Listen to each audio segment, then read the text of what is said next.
गजू भैया और एक राउंड चाय पिला दो, चाय पीकर निकल जाऊंगा मैं। हाँ हाँ, बारिश भी अभी थोड़ी कम हो गई है। कब से निकलने की सोच रहा हूँ, अब तो निकल ही जाऊंगा। हाँ, आप लोग के जाने के बाद मैं भी जाने की तैयारी करूँगा। अच्छा, यहाँ के जमींदार का मकान कहाँ है, बता सकते हैं आप? हाँ बता सकता हूँ, लेकिन इतनी रात को जमींदार का मकान क्यों ढूंढ रहे हैं? वहाँ तो दिन में भी कोई नहीं जाता, और इस तूफानी बारिश की रात में। स्वस्थ शरीर को बिना कारण व्यस्त क्यों करेंगे आप? सिर्फ खा पीकर हाथ पांव फैलाकर सोने से जिंदगी नहीं गुजरती। जिंदगी में कुछ रोमांच भी होना चाहिए ना।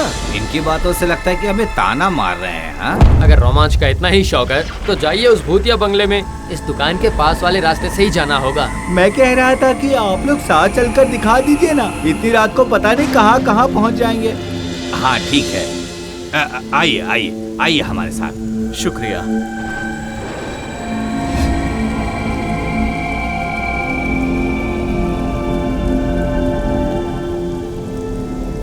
लगता है कि हम पहुंच गए हैं। ये इस तरफ जाना पड़ेगा ना? हम क्या रास्ता दिखाएंगे, लगता है यही हमें लेकर जा रहे हैं। वो रहा जमींदार का मकान, उस तरफ से घूमकर जाना होगा। हाँ मैं समझ गया, अब मैं खुद चला जाऊंगा, आप लोग जा सकते हैं, जाइए जाइए। दिन भर काफी चाय बेच ली है मैंने। अब दुकान बढ़ा देता हूँ मैं। हाँ हाँ तुम दुकान बढ़ा सकते हो, लेकिन इस तूफानी रात में वो आदमी उस भूतिया मकान में चला गया, उसका क्या होगा? क्या वो आदमी सच में जमींदार मकान के अंदर चला गया क्या? गया मतलब? जाने के लिए तो इतनी उछल कूद कर रहा था वो। लेकिन अब मुझे उस आदमी के लिए थोड़ी बेचैनी हो रही है। क्यों भला? वो तो अपनी मर्जी से गया है। वो आदमी तो अपनी मर्जी से जाना चाहता था, पर हमें उसे वहाँ तक पहुँचाना सही था क्या? सही गलत छोड़ो, अब क्या करना है वो सोचो।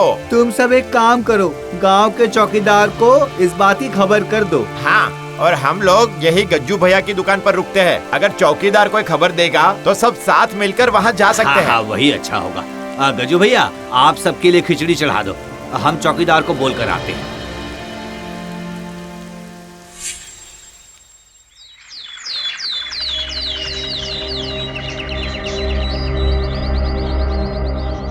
अरे कहाँ हो तुम सब? उठो उठो, खबर लेकर आया हूँ। क्या बात है, चौकीदार की आवाज लगती है। जरूर कुछ हुआ है। हे, चलो तो। क्या बात है, तुम हाफ क्यों रहे हो? तुम्हारे कहने के अनुसार घूम घूम कर उस मकान पर नजर रख रहा था मैं। थोड़ी देर पहले उस मकान के अंदर से चिल्ला चिल्ला कर हंसने की आवाज़ें सुनाई दी। हंसने की आवाज से डर गए हो तुम, ये समझ आ गया मुझे, लेकिन कौन हंस रहा है वो देखा क्या तुमने? पागल हो गए हो क्या? मैं अकेले उस मकान के अंदर क्यों जाऊंगा? तुम लोग साथ चलोगे ना? तो चलो जाकर देखता हूँ वहाँ क्या है। आओ। ये खबर सुनकर हम चुपचाप बैठ भी तो नहीं सकते। चल चल, और देर नहीं करनी चाहिए, अभी के अभी चल।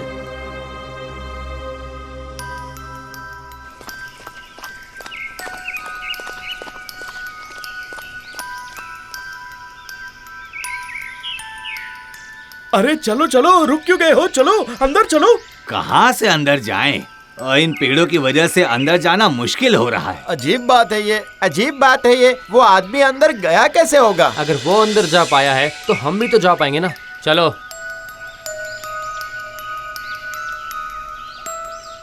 वो आवाज तो ऊपर के मंजिल से आ रही है कहीं से। अरे सुनो, वहाँ से कराहनी की आवाज आ रही है, चलो उस तरफ।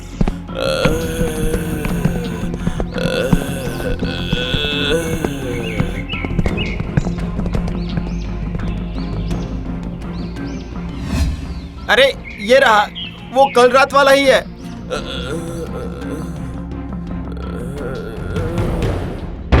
पूरी तरह से बेहोश नहीं है, लगता है इस पर मदहोशी छाई हुई है। अरे वो देखो, एक टॉर्च जमीन पर पड़ी हुई है और एक डायरी भी है। इसका मतलब ये आदमी टॉर्च जलाकर ही कुछ लिख रहा था, लेकिन क्या लिख रहा था वो?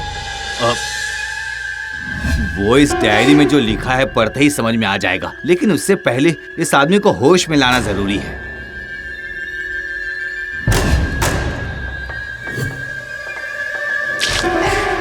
हाँ हाँ, लगता है वो होश में आ रहा है। तुम इस डायरी को पढ़ना शुरू कर दो, तभी इस रहस्य से पर्दा उठ जाएगा। अभी रात के 12:30 बज रहे हैं। मैं मेरे ग्रेट ग्रैंडफादर मतलब मेरे परदादा के घर पर पहुंच चुका हूं। ये एक लोमड़ी और चमगादड़ का आशियाना है। आज की रात यहीं पर गुजार लूंगा। क्या बात कर रहे हो? मतलब ये इस जमींदार परिवार के वंशज हैं? अरे तुम रुक क्यों गए? पढ़ो ना। हाँ पढ़ रहा हूँ। अभी रात के 1:15 बज रहे हैं। थोड़ी नींद आ रही लेकिन मुझे एक आवाज सुनाई दे रही है। ये क्या? घर की खिड़कियां अपने आप कैसे खुल रही है? मुझे ये खिड़कियां बंद करनी होंगी। जाता हूँ, बंद कर देता हूँ। रात के 1:30 बजे हैं। कितनी खतरनाक हंसी। ये किसकी हंसी है? ये खिड़कियां फिर से खुल गई।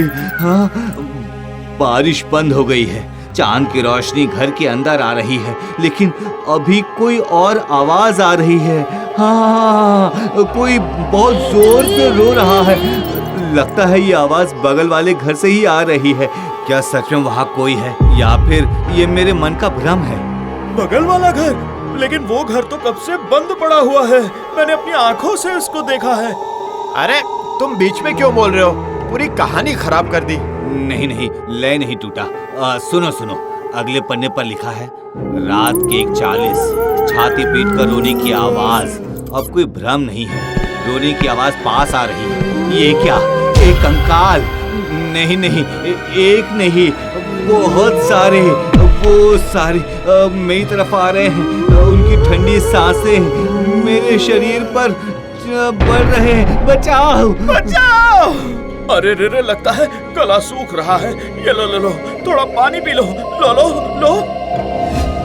सिर्फ गला नहीं सूख रहा, ये सुनकर तो मेरे रोंगटे खड़े हो रहे हैं। रुको, अब डरने की कोई बात नहीं है। अब क्या लिखा है? सुनो, मेरे चिल्लाने का फायदा हुआ है। वो सब गायब हो गए हैं। अब रात 2:30, मुझे बिल्कुल नींद नहीं आ रही है। बहुत ठंड लग रही है। सारी खिड़कियां बंद कर देता हूँ मैं, और कोई उपाय भी तो नहीं है। क्या फायदा हुआ भला? हालत तो देखो इनकी। पूरा जानने के लिए पूरा सुनना पड़ेगा ना। लो, शुरू करो। अब रुको, अब थोड़ा ध्यान से पढ़ना पड़ेगा। लिखावट धुंधली होती जा रही है। 3 बज चुके हैं। थोड़ी देर में ही सुबह की रोशनी आ जाएगी लेकिन मेरे हाथ नहीं चल रहे हैं। पता नहीं मैं क्या लिख रहा हूँ। मेरे हाथ कांप रहे हैं। लगता है कि वो सारे कंकाल अब फिर से यहाँ आ रहे हैं। मुझे बर्फ के चादर से ढक देंगे। ओह, बहुत ठंड है। अब आंखें खोलकर नहीं रख सकता मैं। तो क्या मैं मर जाऊंगा? अरे उसके बाद क्या हुआ? उसके बाद कुछ नहीं लिखा क्या? डायरी में बस इतना ही लिखा है। ये देखो, लगता है इस आदमी को होश आ रहा है। देखो जरा, इसे देखो। अरे रे बाप रे बाप, भूत! अरे ये तो उड़ गया। भाग रहा है। ये क्या? वो तो भाग गया। अजीब बात है, ये तो बुरी तरह घबरा कर भाग रहा है।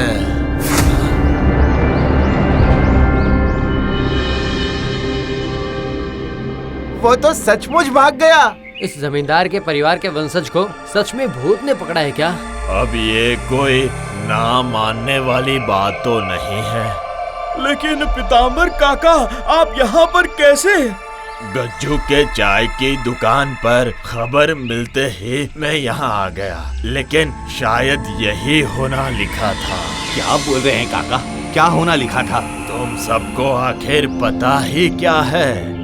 इस जमींदार परिवार के सारे पूर्वज बहुत अत्याचारी थे। गांव वाले अगर किराया नहीं दे पाते थे तो उन सबको पकड़कर यहाँ पर लाकर गुप्त कोठरी में बंद करके उनको मार डालते थे। लेकिन इसके साथ उनके वंशज को भूत पकड़ने का क्या संबंध है? संबंध कैसे नहीं होगा भला? उन सब लाचार गांव वालों की आत्मा शायद इस घर में जमींदार के वंशज का ही इंतजार कर रही थी।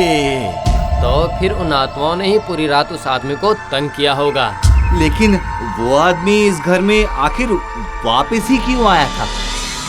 इस परिवार के वंशज का शायद यही अंजाम लिखा हुआ था। इसे ही कहते हैं नियति। उसकी नियति ही उसे यहाँ पर खींच कर लाई थी। खैर, अब शायद उन आत्माओं को शांति मिल जाएगी। चलो चलो चलो, जो होना था वो हो ही गया। शायद हम सबको भी यहाँ पर इस वक्त रुकना नहीं चाहिए। हाँ हाँ, चलो अब वापस चलते हैं। हाँ हाँ चलते हैं, पर ये डायरी मैं अपने साथ लेकर जाऊंगा। ये रख कर नहीं जा सकते हैं।